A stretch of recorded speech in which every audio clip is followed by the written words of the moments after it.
Reggie Wright Jr., every now and then on my YouTube feed, I get recommendations from his channel, and it's always negative videos of him basically gangbanging Death Row. While Shaquille O'Neal was run out of LA, Reggie Wright on Warren G getting his chain snatched by Death Row Records.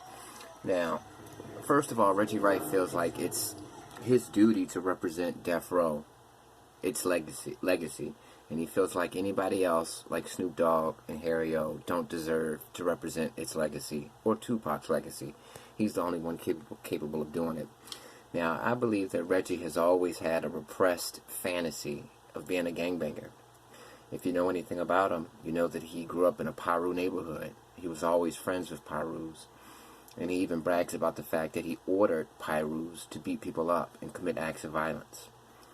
It's easy to gangbang and join a war when everybody's dead. Reggie was a non-combatant, meaning in the 90s, he was just a guy that was known as a security guard whose father was a cop and he was the next cop.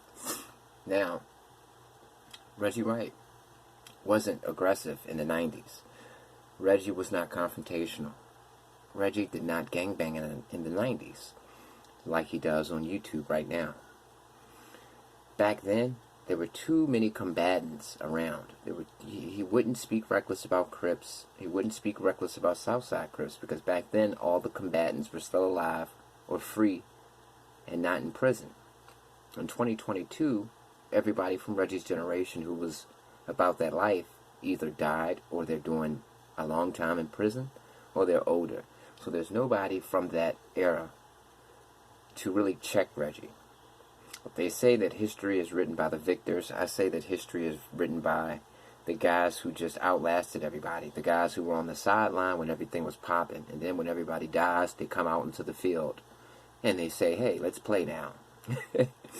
Reggie wasn't aggressive like this 30 years ago. Because back then, Compton had a lot of active gang members.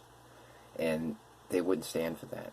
But now, all those people are either old and they don't care what Reggie says because they're no longer active gangbangers. They're in their 50s, or they're in prison or dead. And yeah, man, I just believe that Reggie always had a fantasy of being a gang member, and I think now that YouTube is a popular outlet where you can actually upload content and communicate with the world without actually doing it physically, you can do it from the safety of a computer or a phone. I think that actually was a godsend for Reggie because it allowed him to, live out his fantasy. And Reggie, he thinks what he's doing is right. He thinks he's repping Death Row's legacy. And I say, hey, Snoop Dogg owns Death Row. Why can't he represent the legacy? When you think of Death Row, you don't think of Reggie Wright. You think of Snoop. You think of Doggy Style. You think of Dr. Dre. So yeah, man, Reggie is finally able to live his fantasy of being a Piru. Peace.